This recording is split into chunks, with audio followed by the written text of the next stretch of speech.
যেই সংস্কারের জন্য, যেই নতুন বাংলাদেশের জন্য বাংলাদেশে প্রায় 2000 আমাদের ভাই বোনেরা শহীদ হয়েছেন, প্রায় 30,000 আমাদের সহযোদ্ধারা আহত হয়েছেন, কেউ হাত হারিয়েছেন, পা হারিয়েছেন, চোখ হারিয়েছেন।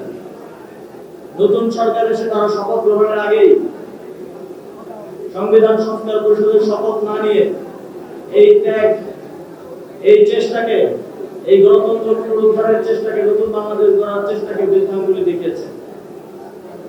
আমরা তাদের প্রতি আহ্বান জানাতে চাই, অধিবেশনের আগে এখনো সময় আছে।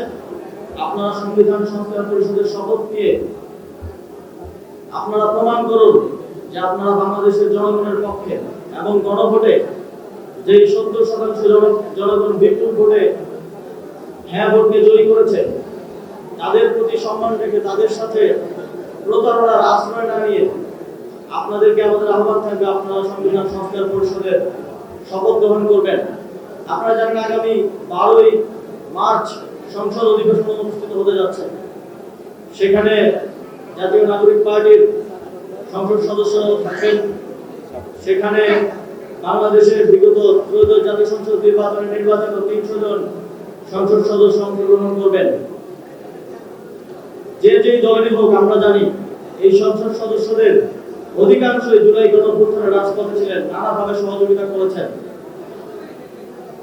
আপনাদের প্রতি আমাদের আহ্বান থাকবে, এই সংসদকে যদি আপনারা অপবিত্র হতে না দিতে চান, আপনারা যদি এই সংসদ অধিবেশন শেখ হাসিনার ফ্যাসিবাদের এক্সটেনশন হিসেবে শুরু না করতে চান, তাহলে অবশ্যই প্রথম অধিবেশনেই শেখ হাসিনার উচ্ছিষ্ট, যাকে সংবিধানের দোহাই দিয়ে, যাকে দেশে অস্থিতিশীলতার দোহাই দিয়ে বিগত সময়ে অপসারণ করতে দেওয়া হয়নি, সেই রাষ্ট্রপতিকে অভিশংসন করতে হবে।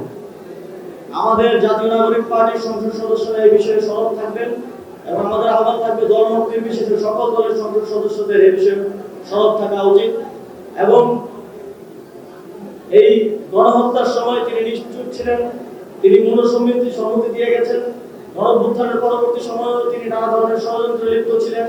সর্বশেষ তার একটি সাক্ষাৎকারে আমরা দেখেছি কিভাবে এখানে গণঅভ্যুত্থান বিরোধী শক্তির সাথে তিনি আঘাত করে চলেছেন।